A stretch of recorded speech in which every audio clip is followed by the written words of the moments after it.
आज मैं आप सबको एक कथा सुनाता हूं। एक दिन प्रातः एक व्यापारी अपने घर से निकला। घर से निकलते ही एक बिल्ली ने उस व्यापारी का मार्ग काट दिया। व्यापारी घबरा गया। वो फिर से घर लौट गया और शुभ घड़ी की प्रतीक्षा करने लगा। और जब वो पुनः अपने घर से निकला तब वो वाहन जा चुका था जिससे राजा तक पहुंचकर उसे भेंट देनी थी। राजा को भेंट नहीं मिली। राजा क्रोधित हो गए। राजा ने उस व्यापारी का व्यापार बंद करवा दिया। इस कारण व्यापारी क्रोधित होकर घर पर अपनी पत्नी से लड़ बैठा। पत्नी अपने बच्चों समेत मैके वापस चली गई और उस व्यापारी के जीवन में यदि कुछ रह गया था तो केवल अंधकार। और इन सब का कारण वो उस बिल्ली को मानता रहा जिसने उसका मार्ग काटा था। ऐसा ही एक दूसरा व्यापारी राजा को भेंट देने निकला और उस व्यापारी का मार्ग भी एक बिल्ली ने काट दिया। वो व्यापारी तनिक घबराया, परंतु उसने आगे बढ़ना अधिक उचित समझा। राजा तक वो समय पर पहुंचा। उसने राजा को भेंट दी। राजा प्रसन्न हुए और राजा ने व्यापारी को अपना व्यापार बढ़ाने की अनुमति दी, स्वर्ण आभूषण दी। जब व्यापारी घर पर पहुंचा तो पत्नी को आभूषण और अपने बच्चों को देने के लिए वस्त्र थे उसके पास। हर ओर प्रसन्नता थी। समझ रहे हैं ना? दोनों के साथ एक ही प्रकार की घटना हुई, परंतु दोनों की प्रतिक्रिया भिन्न थी। ऐसा ही हमारा जीवन भी है।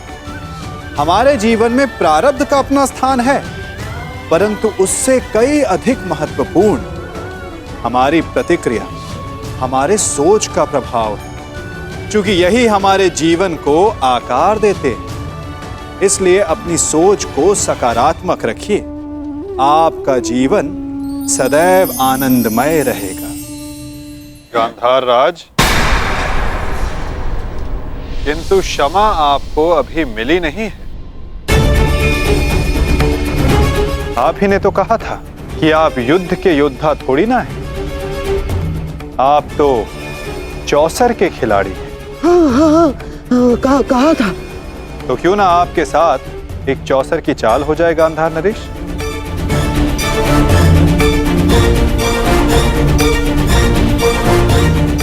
और इस चौसर में आप विजयी होते हैं या पराजित, ये निर्धारित करेगा कि आप गांधार जाएंगे या यमलोक।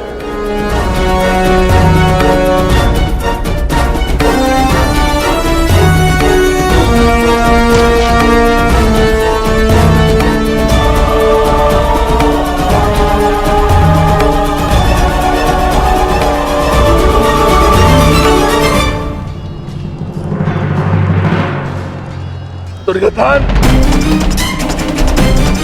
तुमने इस कुरुक्षेत्र को रचा था ना, तो आज स्वयं ही तुम इस कुरुक्षेत्र से जा नहीं पाओगे। मैं तुम्हें विवश कर दूंगा दुर्योधन, विवश कर दूंगा।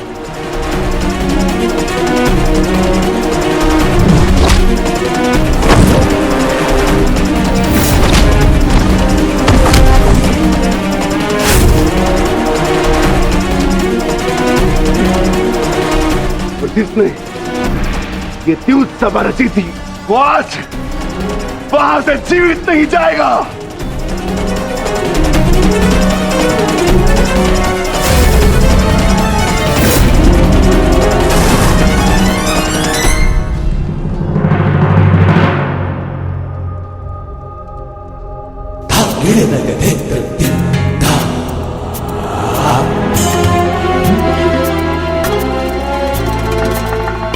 तो बताइए गांधार राज, क्या लगाएंगे आप दांव? नग्न मनुष्य नहाएगा क्या और निचोड़ेगा क्या? गांधार बहुत दूर है और हस्तिनापुर इनके पास नहीं। इनके पास केवल बाकी है तो इनका शरीर और इनके वस्त्र।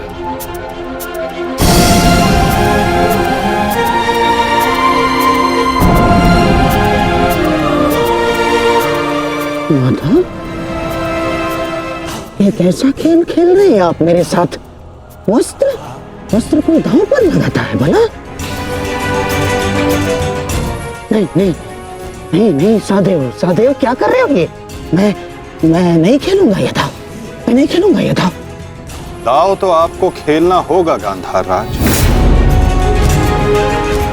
और द्यूत के नियम के अनुसार जब तक एक खिलाड़ी पूरी तरह से विजयी या पराजित नहीं हो जाता, वो खिलाड़ी खेल छोड़कर नहीं उठ सकता।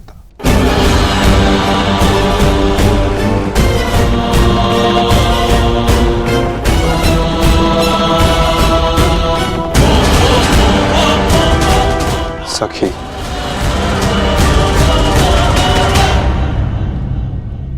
पासे फेंको।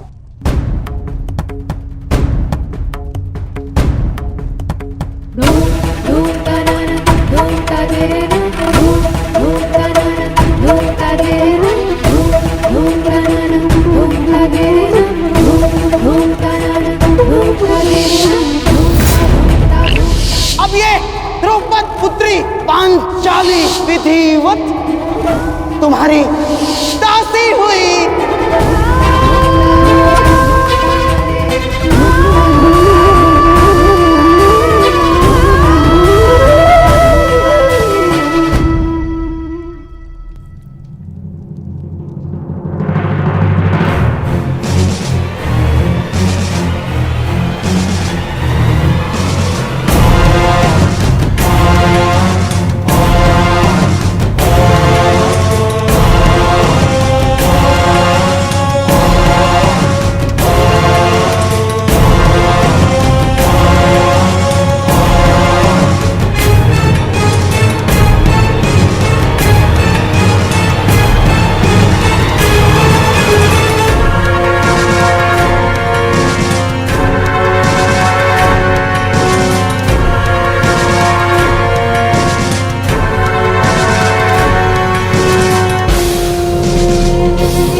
माधव, स्मरण रहे, चौसर है ये।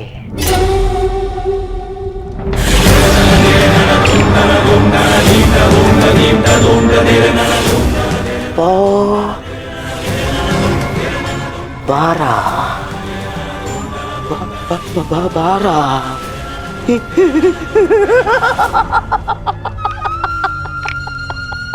बस अब पौ 12 और विजय मेरी माधव।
ऐसा नहीं हो सकता। छल है ये माधव, छल है ये मायावी पासे है, छल है ये।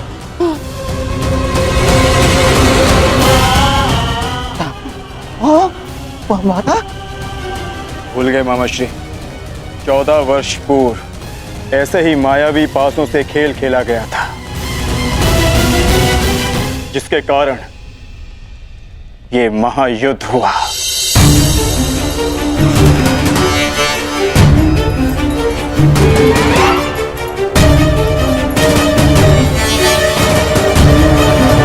वस्त्र हरण करो इस मामा का।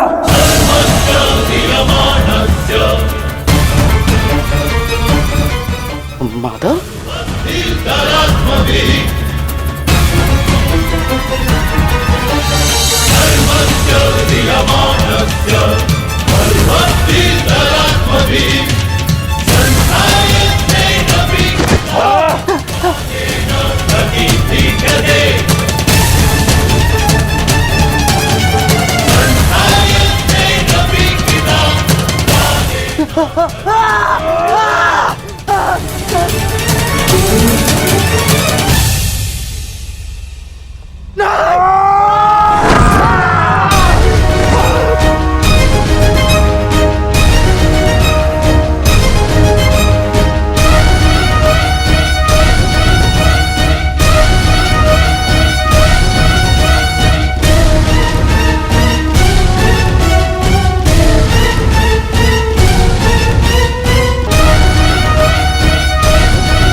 धर्मराज, ये क्या है सब? मामा श्री, अगली चाल। अभी तो खेल प्रारंभ हुआ है गांधार राज। विराजिए।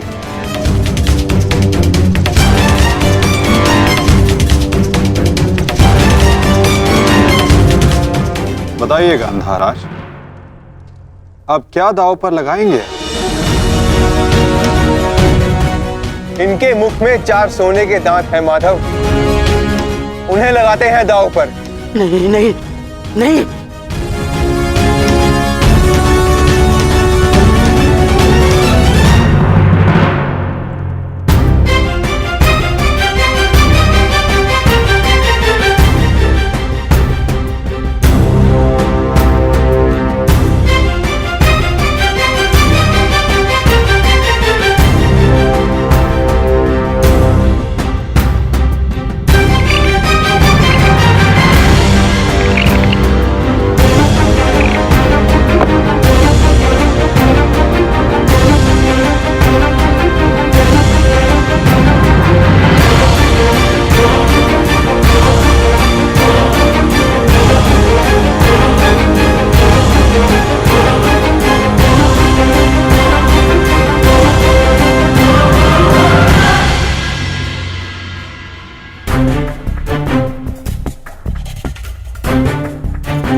सर की विजय के पश्चात बहुत हंसी आ रही थी ना मामा श्री, अब दिखाई अपने तन पंक्तियां, दिखाओ।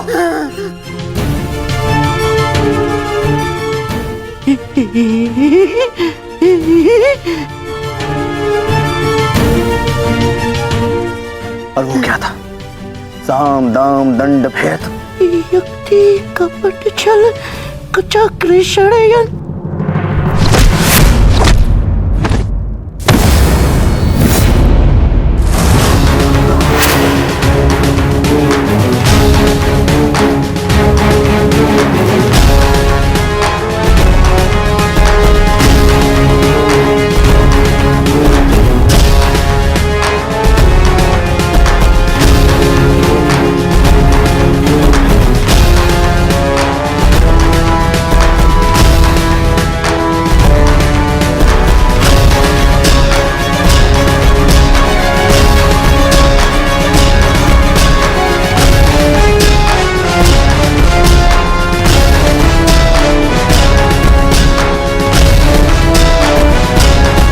आनंद नहीं आया मामा श्री। आपके कलुषित रक्त से सना स्वर्ण भी हमें नहीं चाहिए। कुछ और दाव पे लगाते हैं। आपका दाहिना हाथ कैसा रहेगा मामा श्री?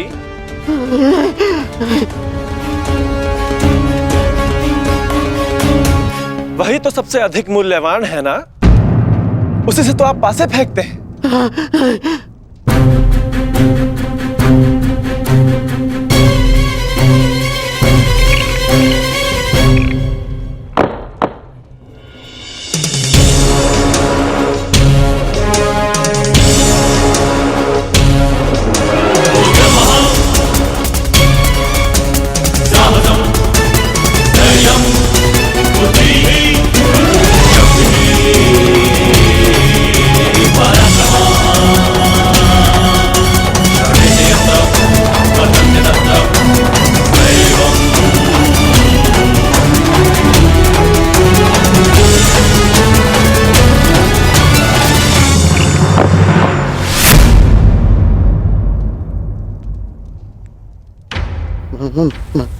माधव, मुझसे भूल हो गई।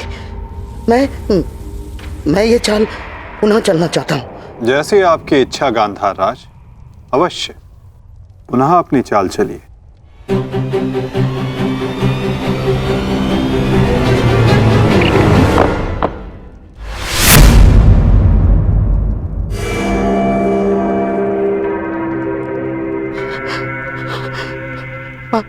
पांचाली,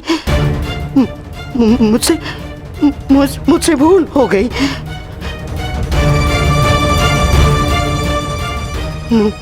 मुझे क्षमा कर दो, मुझे क्षमा कर दो पांचाली।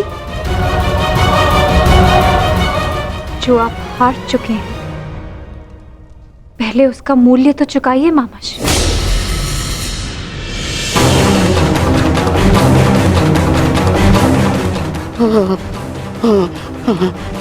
नहीं,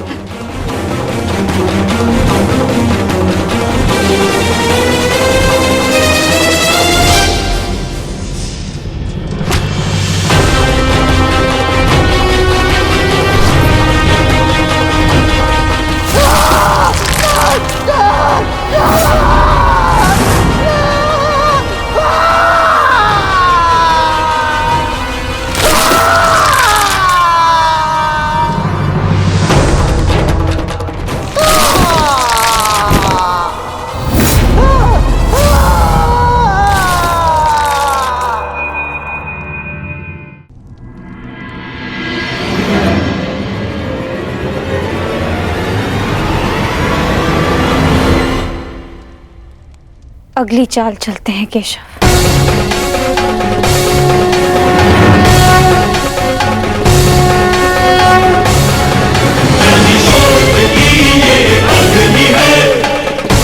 किंतु इस बार गांधार राज के पास कुछ लगाने के लिए शेष नहीं है सखी।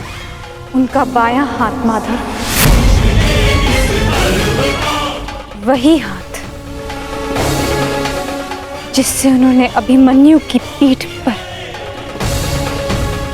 तलवार भोंकी थी।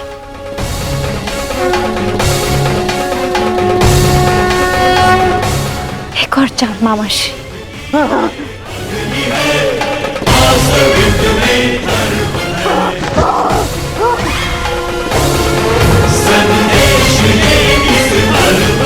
पासे फेंको पांचाली।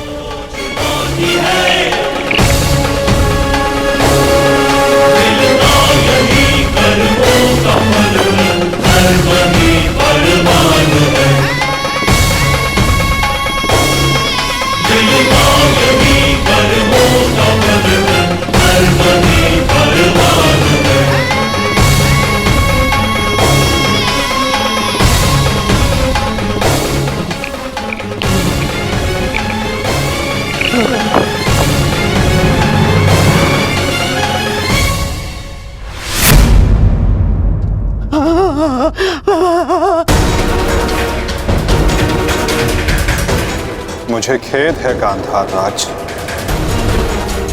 आप अपने वो हाथ हार गए जिनसे आपने महाभारत का युद्ध रचा था।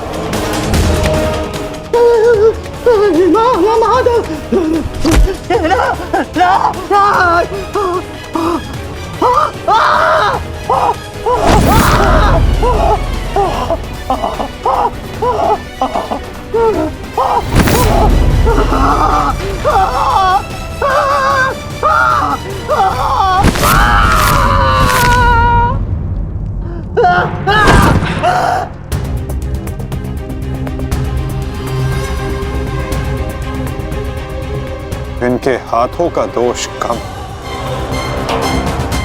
इनके उस मन, उस मस्तिष्क का दोष अधिक था। उस द्यूत में, उस लाक्षागृह की अग्नि में इनके मन का नाश करो पार्थ।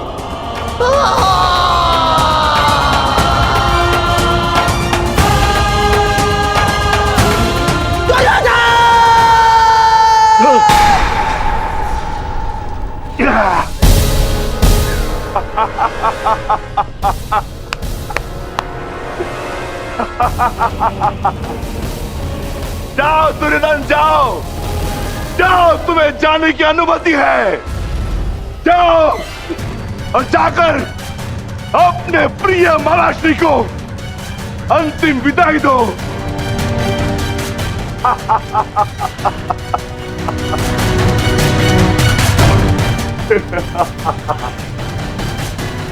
नहीं, नहीं।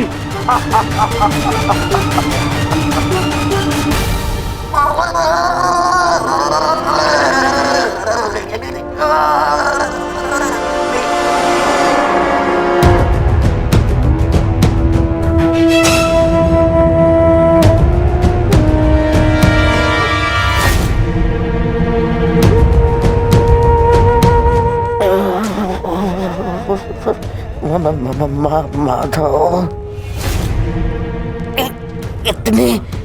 इतनी पीड़ा क्यों?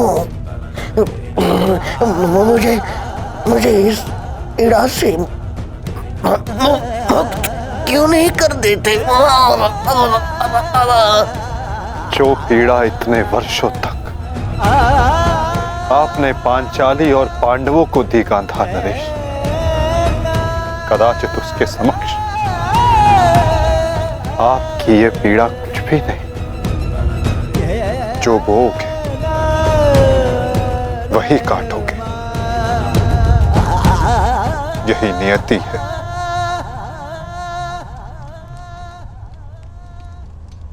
आज आपसे तनिक पीड़ा सहन नहीं हो रही गांधार राज, और उस पीड़ा का क्या जो आपने पांचाली को दी थी। स्मरण करने का प्रयास कीजिए गांधार नरेश, अनुभव करने का प्रयास कीजिए उस पीड़ा का।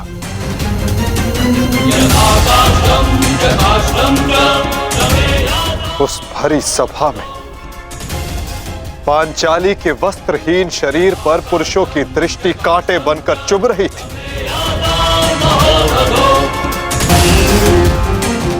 स्मरण है गांधार राज कि किस प्रकार उस सभा में पांचाली गिड़गिड़ाई थी, किंतु तब भी आप सब में से किसी ने एक ना सुनी।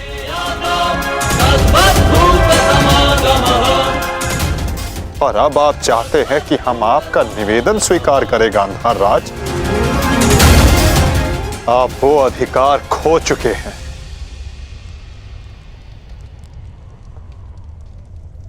आपकी ये दुर्दशा आपके दुष्कर्मों का परिणाम है। कदाचित आपकी इस दशा को देखकर कुछ कुकर्मियों को शुद्ध और नए जीवन जीने की प्रेरणा मिल सके।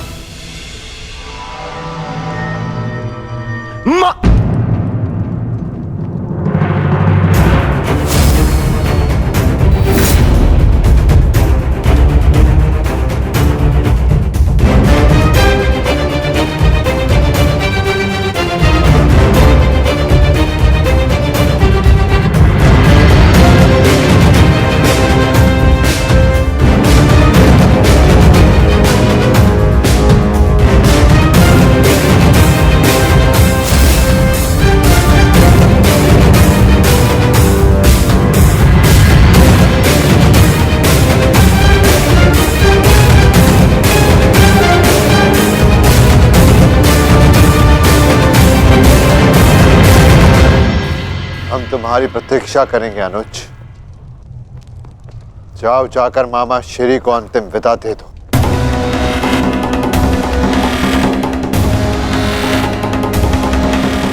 नहीं नहीं,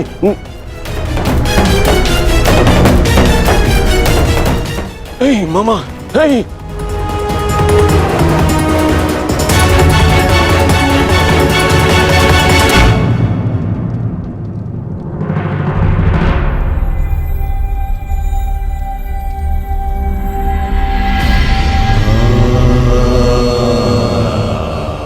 नहीं नहीं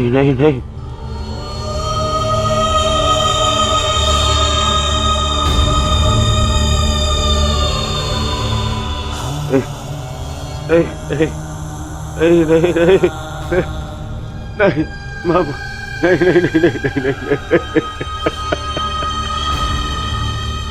मामा, नहीं नहीं नहीं नहीं नहीं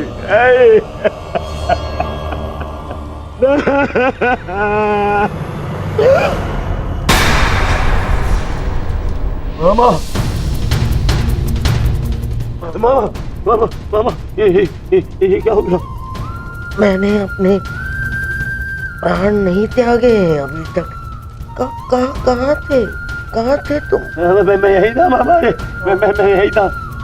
ये क्या दुर्दशा कर दिया पांडवों ने? मुझे क्षमा कर दो दुर्योधन। मेरा साथ केवल यही तक का था, परंतु मैं प्रसन्न हूँ, क्योंकि एक योद्धा ना होते हुए भी एक योद्धा की मृत्यु मिली मुझे। धन्यवाद दुर्योधन। कहीं नहीं जा रहे हैं आप? मैं आपको लेके चलूंगा, कुछ नहीं होगा आपको। आप कहीं नहीं जा रहे। उठिए उठिए उठिए मामा, उठिए जाने दो आपको। नहीं नहीं नहीं, अरे मामा, आप ठीक तो है? क्या हो गया मामा? मामा, मैं आपकी चिकित्सा करवाऊंगा मामा। इसको निकालो, इसको। नहीं नहीं नहीं नहीं नहीं नहीं नहीं, मामा मामा मामा, नहीं मामा, नहीं नहीं नहीं मामा, अब कोई लाभ नहीं। नहीं नहीं नहीं। हर मनुष्य का अपना एक विशेष बल होता है। यदि उस बल ने उसका साथ छोड़ दिया तो समझो उसका अंत निश्चित। नहीं मामा, मामा नहीं मामा। जैसे अंगराज का बल तो उसका कवच और कुंडल, जैसे मेरा बल था मेरे पास से। अब यदि अंतिम समय में मेरे पासों ने मेरा साथ छोड़ दिया तो अब कोई कुछ नहीं कर सकता दुर्योधन। नहीं नहीं नहीं मामा, अरे ये जिस गांधार नरेश की नीति से सारा भारतवर्ष कांपता है, इतनी निर्दयता से उसको मारा इन पांडवों ने। हाँ क्या हाल कर दिया है तुम्हारे और बाकी सबके ऊपर। अत्याचार इन पांडवों ने किया है, उसका प्रतिकार आपका भांजा लेगा मामा। मैं छोड़ दूंगा मामा। नहीं दुर्योधन, वास्तविकता तो ये है कि मेरी ये दशा मेरे ही निर्दयी कर्मों का फल है। इस आशा का कारण केवल और केवल मैं स्वयं हूँ। और फिर भी मैं तुम्हें विजयी देखना चाहता हूँ दुर्योधन। तुमने बचपन से मेरी हर बात सुनी और मानी भी, और आज भी तुम्हारे हित के लिए एक बात करना चाहता हूँ तुमसे। बोलो बाबा। दुर्योधन, चले जाओ। आपको छोड़ के? कहाँ? नहीं कहीं नहीं जा रहा। मेरी सलाह मानो दुर्योधन, क्योंकि वो वो वासुदेव कृष्ण तुम्हें जीवित नहीं छोड़ेगा, और वो विकोदर भीम उसकी प्रतिज्ञा अवश्य पूर्ण करेगा। दुर्योधन, मैं नहीं चाहता कि मेरी बहन और जीजाश्री के अंतिम संस्कार के लिए कोई शेष न बचे। परिस्थिति को समझो दुर्योधन, तुम आज कुरुक्षेत्र नहीं जाना। आप मुझे भागने की सलाह दे रहे हैं मामा? ना ना ना, मैं तुम्हें भागने की सलाह नहीं दे रहा हूँ, मैं तुम्हें जाने की सलाह दे रहा हूँ। दुर्योधन, यहाँ से जाओगे तो जीवित रहोगे, और यदि जीवित रहोगे तो कल लड़ पाओगे। इस समय तुम मन से टूटे हुए हो दुर्योधन, और यही उस वासुदेव कृष्ण की नीति है कि तुम्हें थकाकर तुम्हें निशस्त्र कर दे।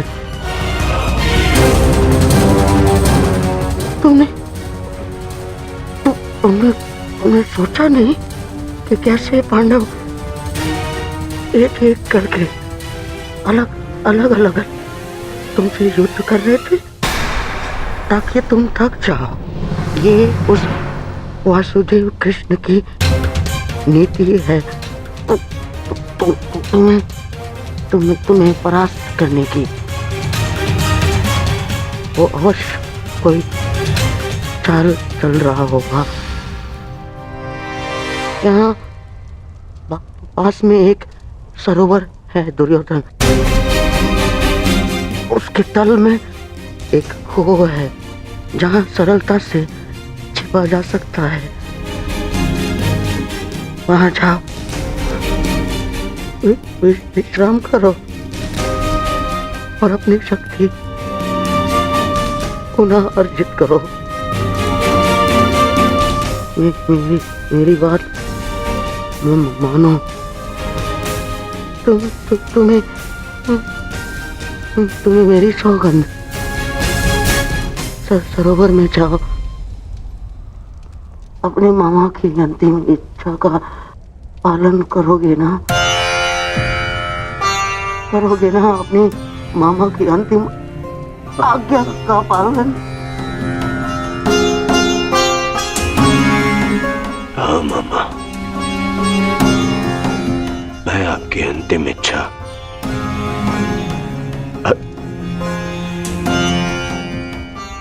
अवश्य पूर्ण करूंगा। मैं सरोवर जाऊंगा, परंतु छिपने नहीं मामा,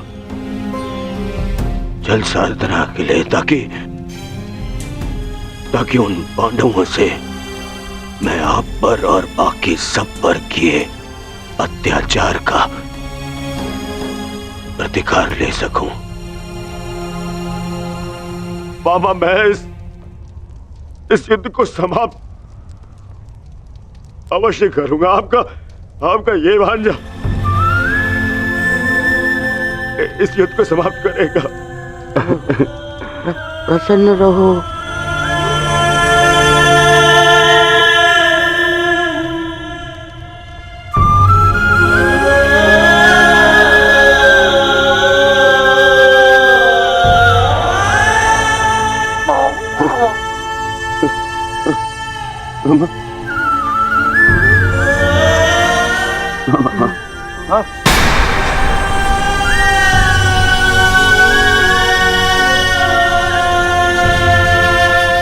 मेरे होने वाले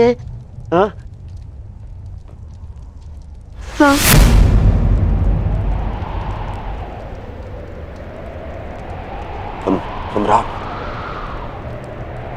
मामा, मेरे होने वाले सम्राट पूरा तो बोलो। मामा,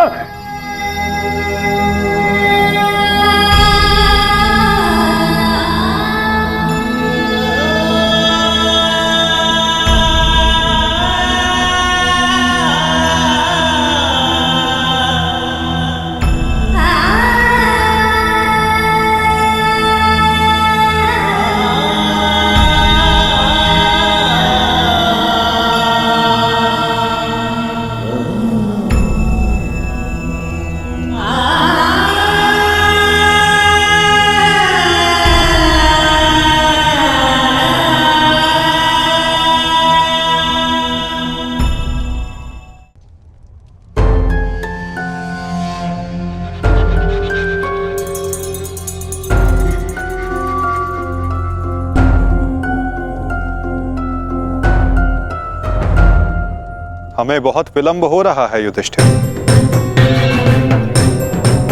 दुर्योधन को गए बहुत समय हो गया है। अब दुर्योधन को बाहर बुलाने का समय आ गया है। प्रतीत होता है कि अपने अंत से डर के भाग गया है वो कायर।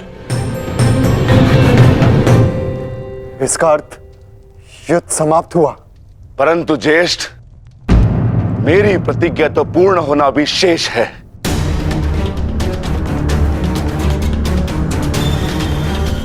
यदि दुर्योधन युद्ध नहीं चाहता तो फिर क्यों युद्ध किया जाए? माता गांधारी का एक पुत्र जीवित रहा तो इसमें समस्या कैसी? समस्या है ज्येष्ठ। माधव ने भी कहा ना कि कांटों के वृक्ष का यदि संपूर्ण नाश ना किया जाए तो फिर से पनप जाता है। उसी भांति यदि अधर्म का संपूर्ण नाश ना किया जाए तो धर्म स्थापना पर संकट होगा।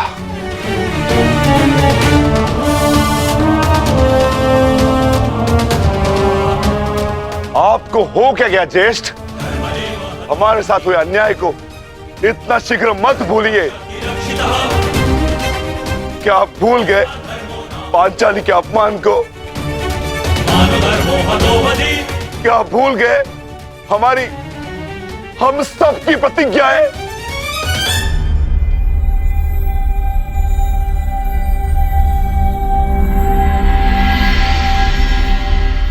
सब स्मरण है मुझे अनुज, सब स्मरण है।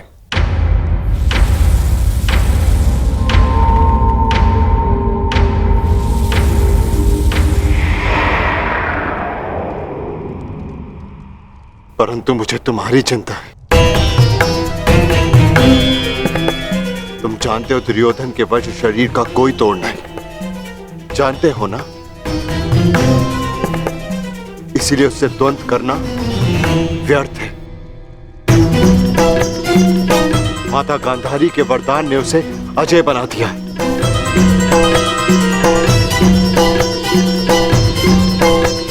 यदि तुम्हें कुछ हो गया तो मैं स्वयं को कभी क्षमा नहीं कर पाऊंगा अनुज।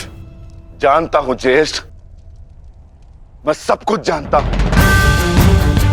परंतु मुझे उसकी चिंता नहीं। धर्म स्थापना पर निकले हैं तो बलिदान देना होगा।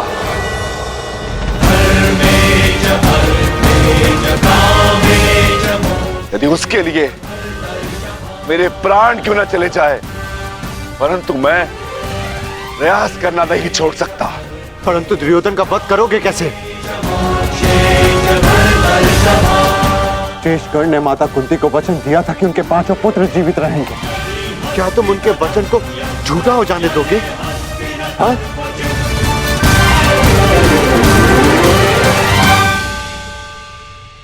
उत्तर दो भीम, कैसे परास्त करोगे दुर्योधन को? जोड़ पर से प्रत्येक वस्तु दुर्बल होती है धर्मराज। दुर्योधन की जंघा और उसकी कमर का जोड़ अभी भी मानविक है।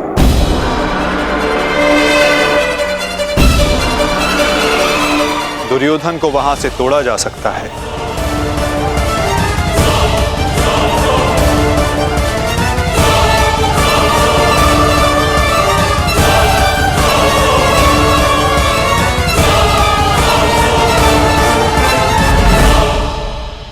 परंतु यह अधर्म होगा माधव। इस समय धर्म की मांग कदाचित यही अधर्म है धर्मराज। दुर्योधन का अंत धर्म की मांग है।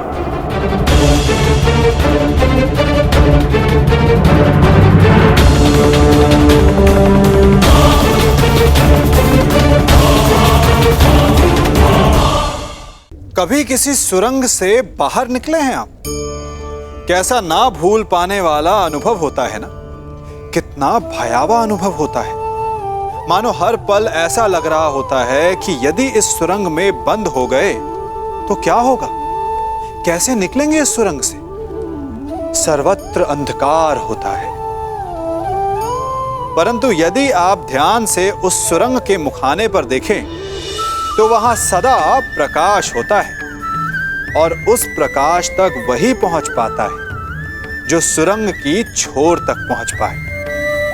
और ऐसा ही हमारा जीवन भी है। इसी प्रकार कई बार हम स्वयं को निराशा की सुरंग में पाते हैं जहां बाहर जाने का मार्ग नहीं सूझता, मानो जैसे जीवन आनंद सब समाप्त हो जाएगा।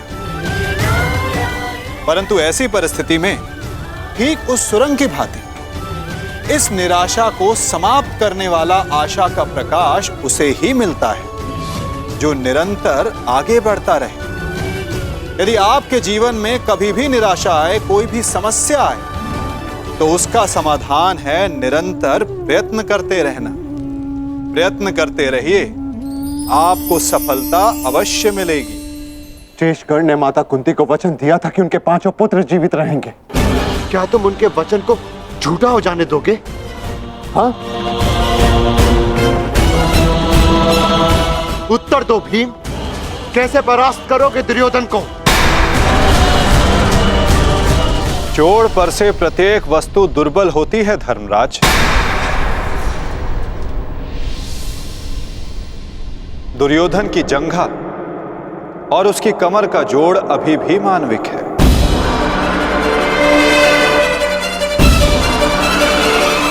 दुर्योधन को वहां से तोड़ा जा सकता है।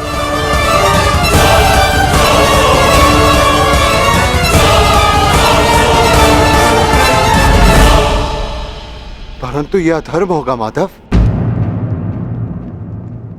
इस समय धर्म की मांग कदाचित यही अधर्म है धर्मराज।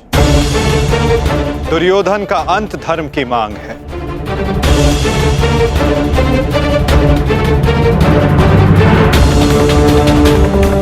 परंतु माधव, युद्ध के लिए दुर्योधन का प्रस्तुत होना भी आवश्यक है। यदि दुर्योधन हम सबके समक्ष प्रस्तुत नहीं होते तो हमें दुर्योधन के समक्ष प्रस्तुत हो जाना चाहिए।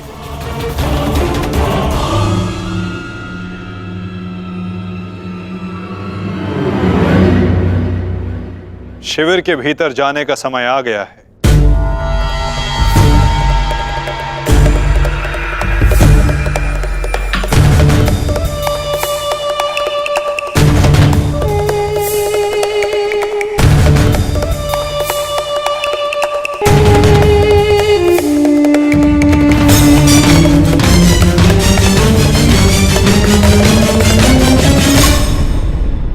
याद तो कोई भी नहीं है। मैं भी दूसरे कक्ष में जाकर देखता हूँ।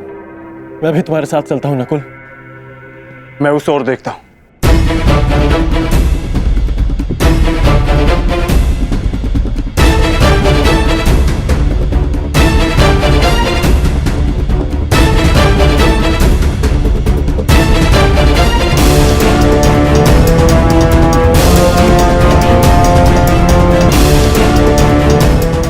माधव, दुर्योधन कहीं नहीं मिला। अब हम क्या करें? रक्त और पाप अपने चिन्ह छोड़ ही जाते हैं पार्थ। और यदि रक्त एक पापी का हो तो वो कभी नहीं छिपते।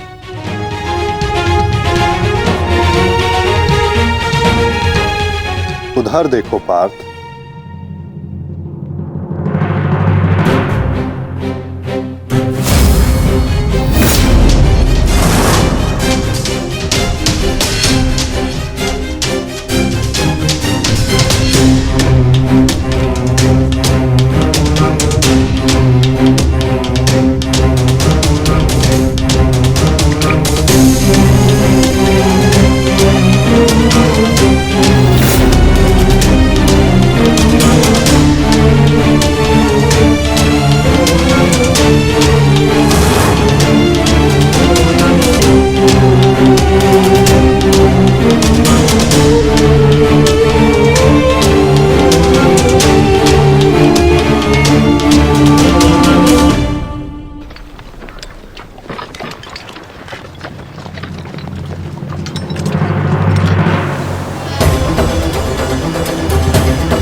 दुर्योधन इस सरोवर में छिपा है।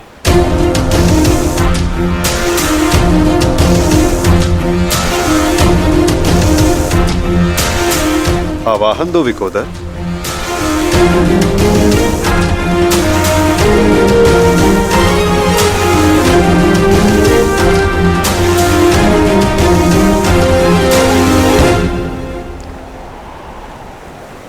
दुर्योधन, मैं जानता हूं तुम यहीं छिपे हो।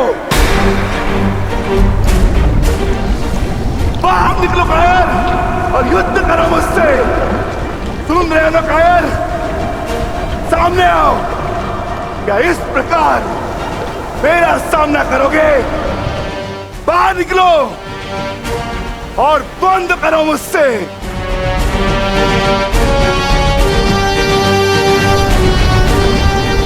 आज तुम्हारे मामा श्री तुम्हारा साथ छोड़कर चले गए और शीघ्र ही मैं तुम्हें उनके पास भेज दूंगा।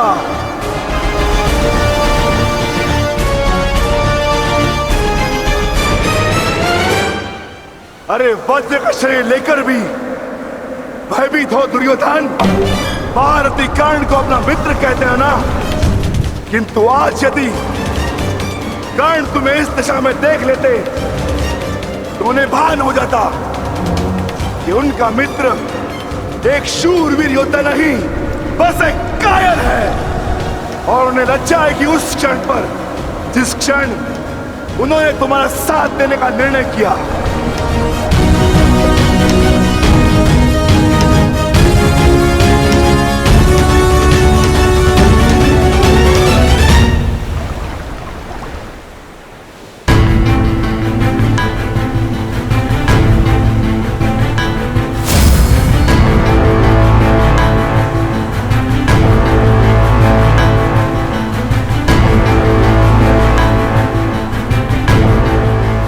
विकोदर,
तुम तो अपने मामा से भी बड़े कायर निकले दुर्योधन।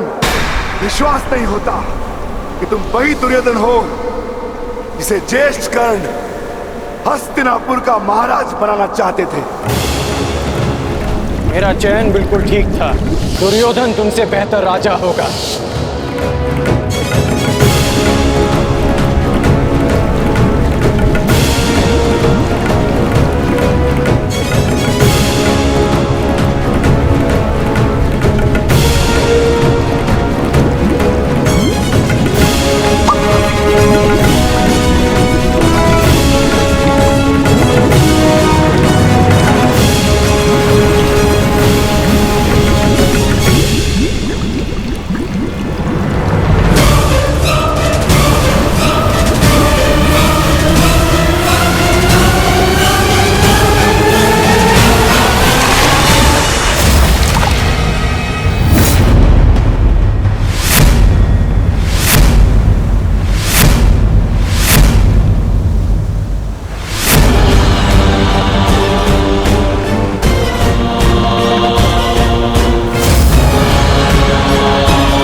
दुर्योधन आओ, स्वागत है तुम्हारा। एक क्षण के लिए ऐसा लगा कि तुम इसी भांति सदैव छिपे रहोगे। मुझे तुमसे छिपने की आवश्यकता नहीं है भीम, क्योंकि मेरा शरीर वज्र का है। स्मरण है ना, कुछ समय पूर्व क्या दुर्दशा की थी मैंने तुम्हारी? स्मरण है?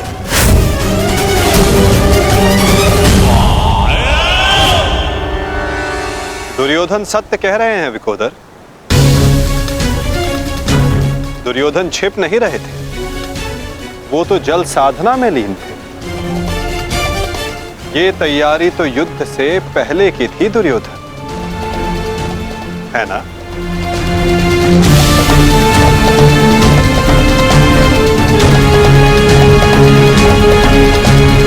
अद्भुत, एक बार फिर तुमने मुझे चौंका दिया। हाँ, मैं जल साधना कर रहा था जो मेरे गुरु बलराम ने मुझे सिखाया है।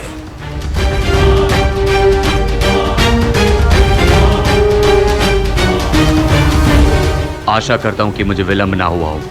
जो चाहे साधना कर लो दुर्योधन, परंतु आज तुम्हें मुझसे कोई नहीं बचा सकता। बड़े निश्चित हो मेरी मृत्यु को लेकर।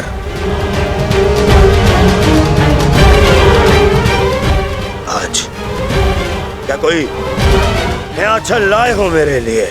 हाँ, कोई छल नहीं होगा, युद्ध करो।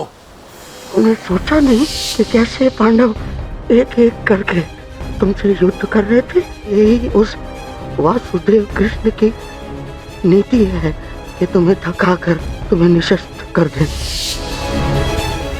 ठीक है, युद्ध होगा, परंतु एक बार में एक ही से होगा, और उससे होगा जिससे मैं चाहूंगा।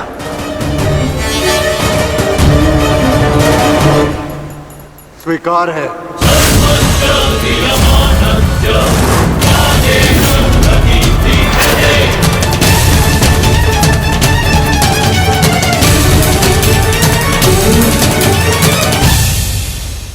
किंतु दुर्योधन, प्रश्न ये उठता है कि तुम युद्ध किससे करोगे? नकुल सहदेव से?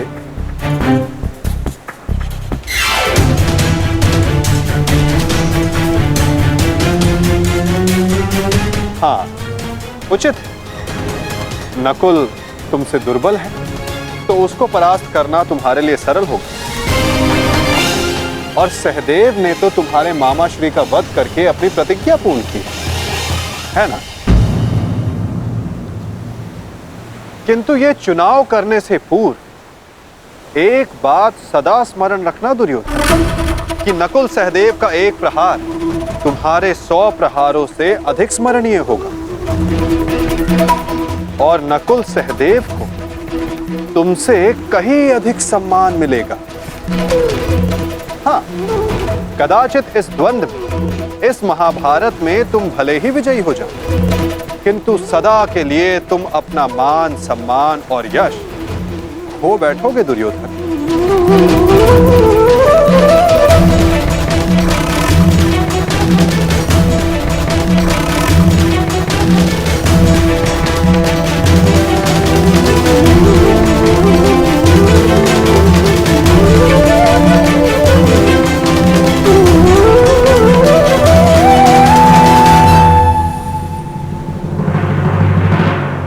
या तुम अर्जुन का चुनाव करोगे, जिसने तुम्हारे मित्र का वध किया। किंतु फिर प्रश्न ये उठता है कि तुम धनुर्युद्ध चुनते हो या गदा युद्ध। यदि तुमने धनुर्युद्ध चुना तो तुम अर्जुन के समक्ष क्षण भर के लिए नहीं टिक पाओगे।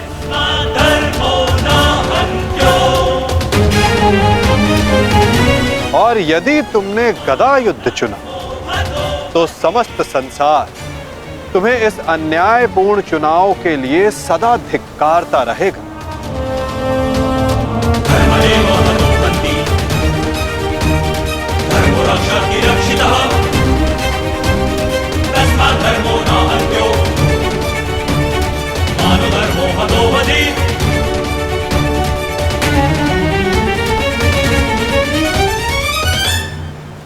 हाँ, युधिष्ठिर को द्वंद्व के लिए ललकारना ये अवश्य बुद्धिमानी हो, क्योंकि यदि राजा को मारोगे तो सेना तो स्वयं परास्त हो जाएगी। किंतु ये बात स्मरण रखना दुर्योधन, यदि तुमने ऐसा किया तो समस्त संसार तुम्हें उस कायर की भांति स्मरण करेगा जिसने स्वयं से निर्बल को परास्त करने का विकल्प चुना।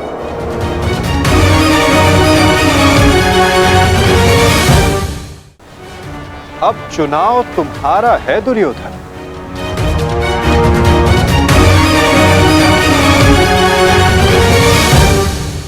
नहीं चलिए, ये फिर तुम्हारा कोई छल है। मेरा चुनाव केवल वो होगा जिसकी मृत्यु मेरे 99 भाइयों के लिए श्रद्धांजलि होगी। परिणाम चाहे जो भी हो, दुर्योधन केवल एक महान योद्धा के रूप में जाना और पहचाना जाएगा।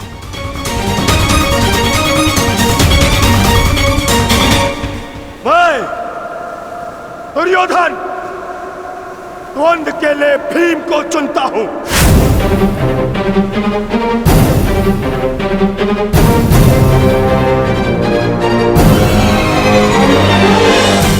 और इसे मारने के पश्चात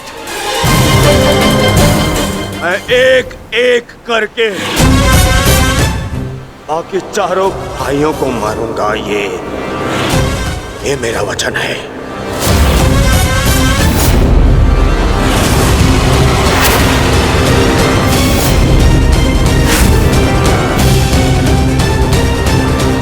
तो प्रतीक्षा किस बात की है दुर्योधन? अब समय ही बताएगा कि तुम मुझे मारकर अपने 99 भाइयों को श्रद्धांजलि दोगे या मैं तुम्हें उनके पास पहुंचा दूंगा।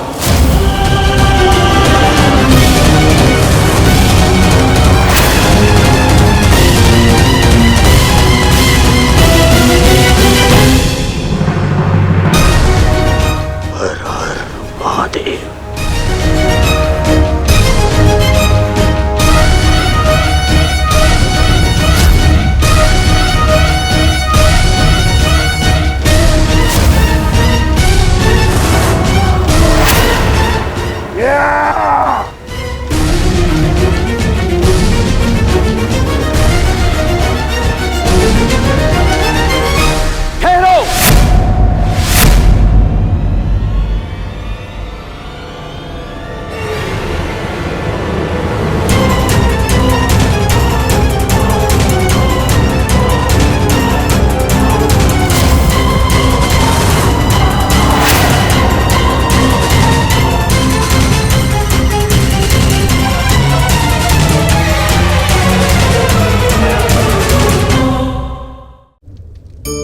हमारे जीवन में समय का बड़ा महत्व है ना? भोर होने पर जब पक्षी चहचहाते तब से लेकर संध्या होने तक और फिर से भोर होने तक हम सब क्या करते हैं? समय का अनुसरण ही तो करते हैं। कोई ये अनुसरण सूर्य घड़ी को देखकर करता है, कोई चंद्र घड़ी को देखकर करता है, तो कोई सूर्योदय के स्थान से लेकर सूर्यास्त के स्थान को देखकर करता है। परंतु इस चक्र को देखकर क्या हम उससे कुछ समझ पाते हैं? नहीं। जो ये देख सकता है वो जानता है कि समय किसी भी पल नहीं रुकता, वो एक क्षण के लिए नहीं ठहरता, वो निरंतर आगे बढ़ता रहता है। इसी कारण किसी भी घटना का प्रभाव समय पर नहीं पड़ता, जिस दिन आप रुकना छोड़ देंगे और निरंतर आगे बढ़ना सीख जाएंगे, तो आपका जीवन, सफलता और भाग्य आपकी मुट्ठी में होगा।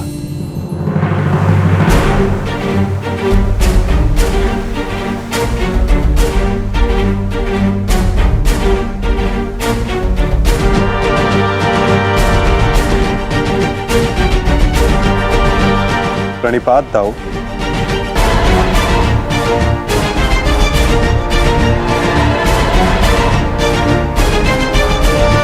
प्रणिपात गुरुदेव।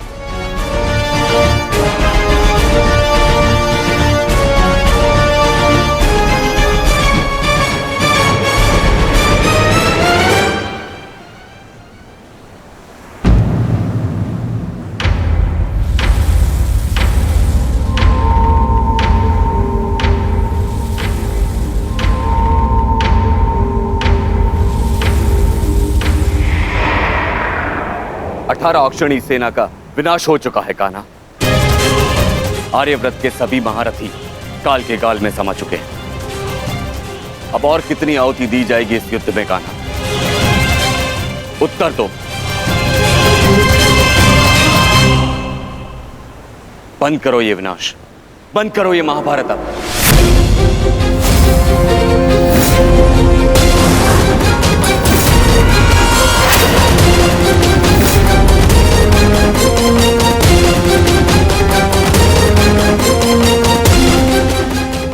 नहीं गुरुदेव,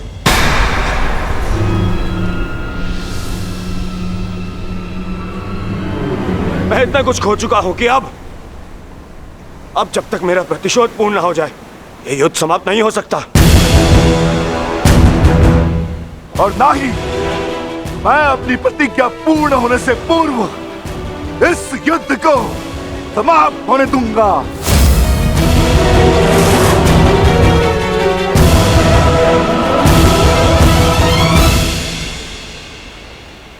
तुमने जो प्रतिज्ञा दुर्योधन के लिए ली है, अब उसका पूर्ण होना असंभव है।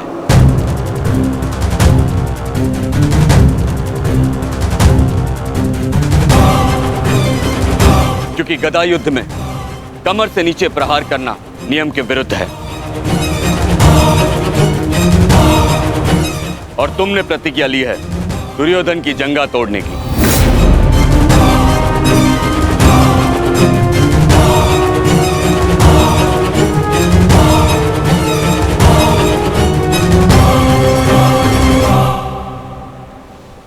कैसी अनीति दाऊ।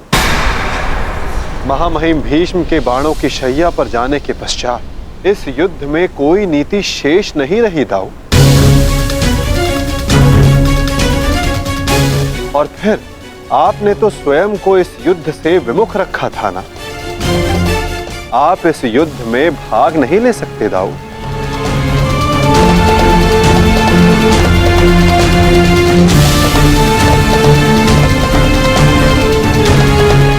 ये युद्ध धर्म स्थापना के लिए है दाऊ। मैं यही तो देखने आया हूं कान्हा कि इस धर्म स्थापना की युद्ध में कोई अधर्म ना हो।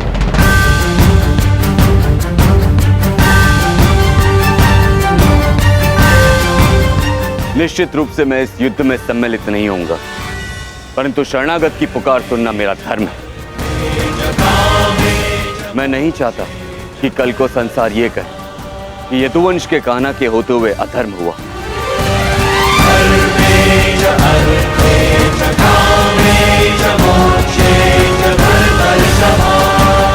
यदि ये दोनों युद्ध करना चाहते हैं तो करें।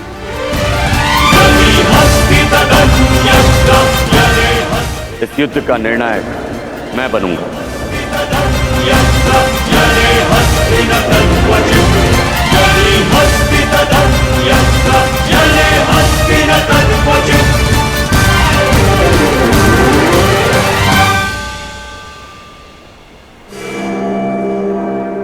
और स्मरण रहे, जिसने भी इस युद्ध में नियमों का उल्लंघन करके विजय पाई, उसे मैं स्वयं अपने हल से समाप्त कर दूंगा।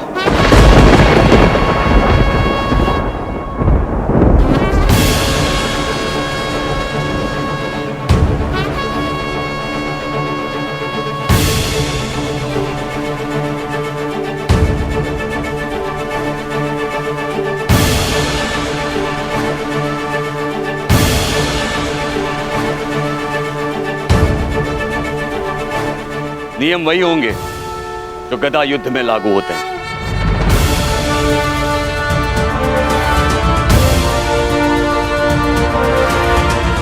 और युद्ध में कोई भी योद्धाओं के मध्य नहीं आ सकेगा।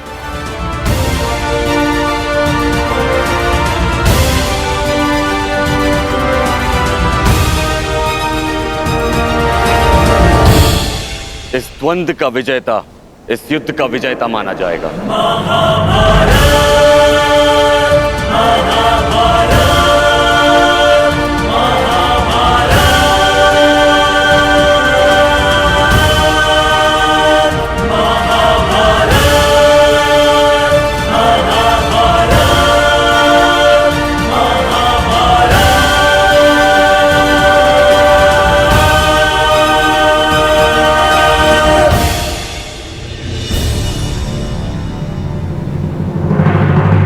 अब धर्म स्थापना का भार तुम्हारे कंधों पर है विकोदर।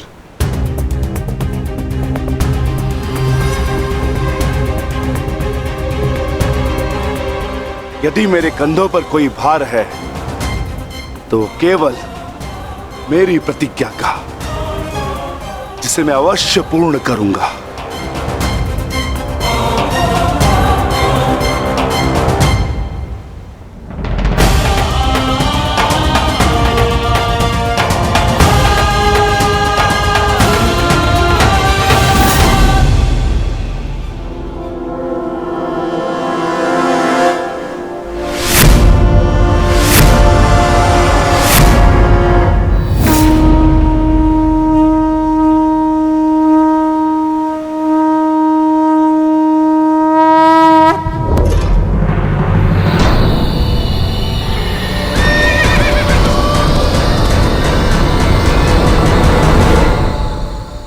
युद्ध प्रारंभ करो।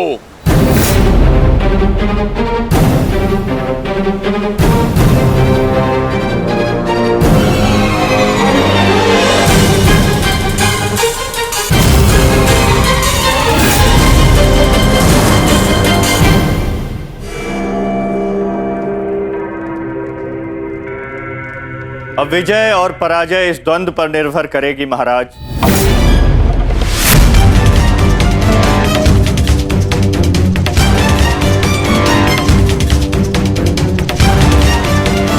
एक ओर प्रतिशोध है तो दूसरी ओर प्रतिज्ञा।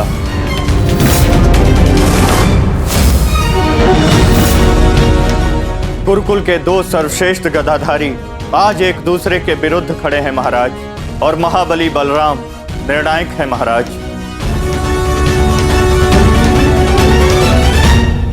मुझे इस बात में कभी भी संदेह नहीं था संजय कि मेरा पुत्र भीम से श्रेष्ठ गदाधारी है।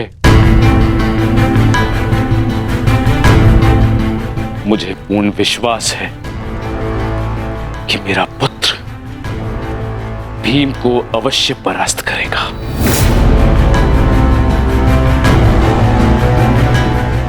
परंतु मुझे चिंता थी तो केवल वासुदेव की, कि कहीं वो किसी प्रकार का छल ना करे। परंतु अब गांधारी के वरदान फल स्वरूप न भीम दुर्योधन का कुछ बिगाड़ पाएगा, और हलधर बलराम के मध्य में उपस्थित होने के कारण वासुदेव भी हमारे पुत्र के साथ कोई छल नहीं कर पाएंगे।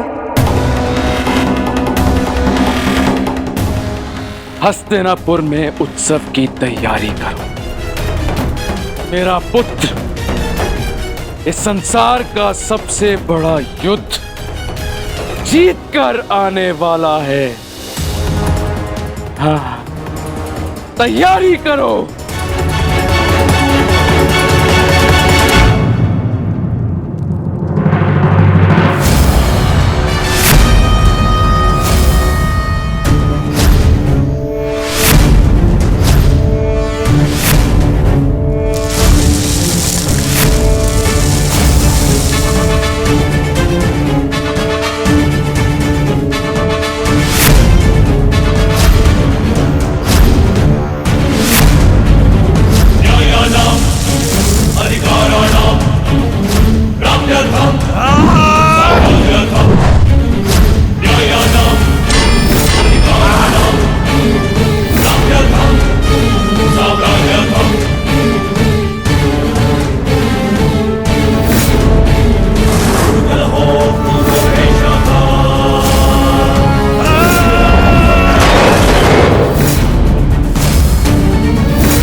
सौमित्र, तुम्हारी विजय निश्चित है।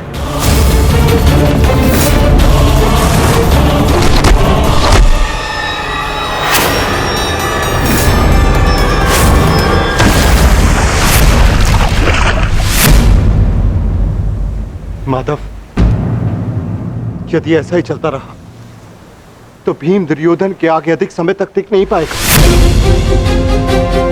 ये द्वंद्व पूर्ण रूप से दुर्योधन के पक्ष में है।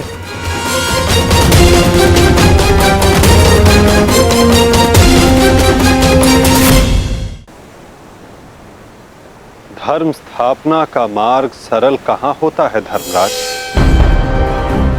उसमें अनेकों कांटे होते हैं, अनेकों ठोकरें होती हैं, अनेकों आघात होते हैं। महाबली बलराम अब इस युद्ध के निर्णायक हैं। युद्ध का परिणाम इस द्वंद्व पर निर्भर है।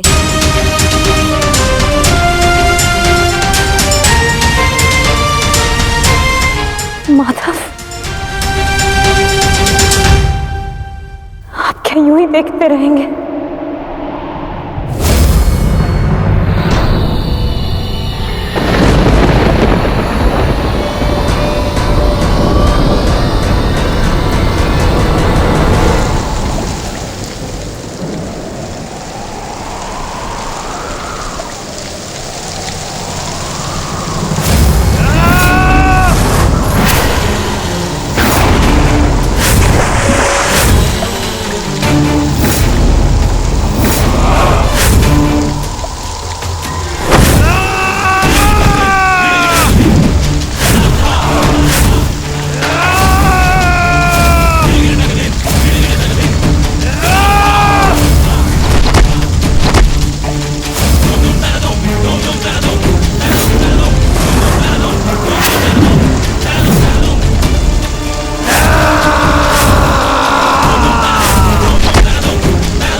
पराजय तो तेरी निश्चित है भीम।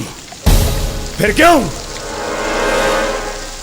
क्यों पराजय के साथ साथ मृत्यु का भी आह्वान कर रहा है?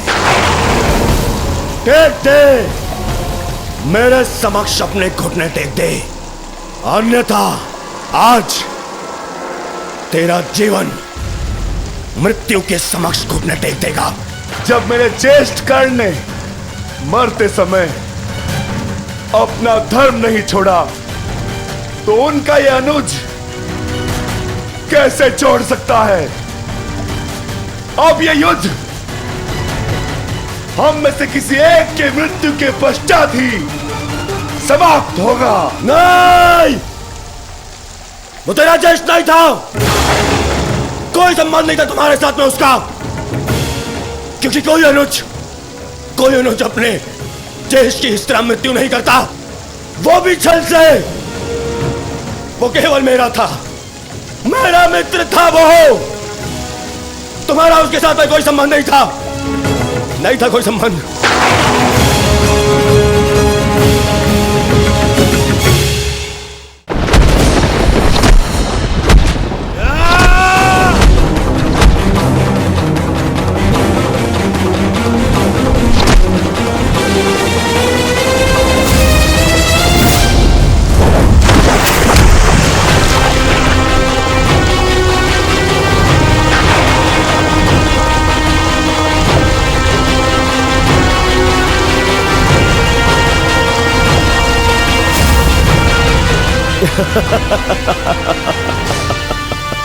क्यों पांडवों, आनंद आ रहा है? अपने अनुज को ऐसे देखकर आनंद आ रहा है?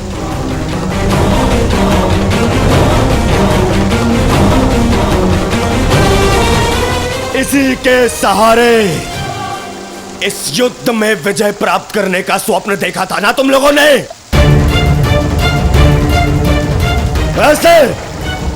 ऐसा दिलाएगा ये तुम्हें विजय? हाँ, देखो कैसे मेरी लाचार, धरती की गोद में धंसा हुआ है ये।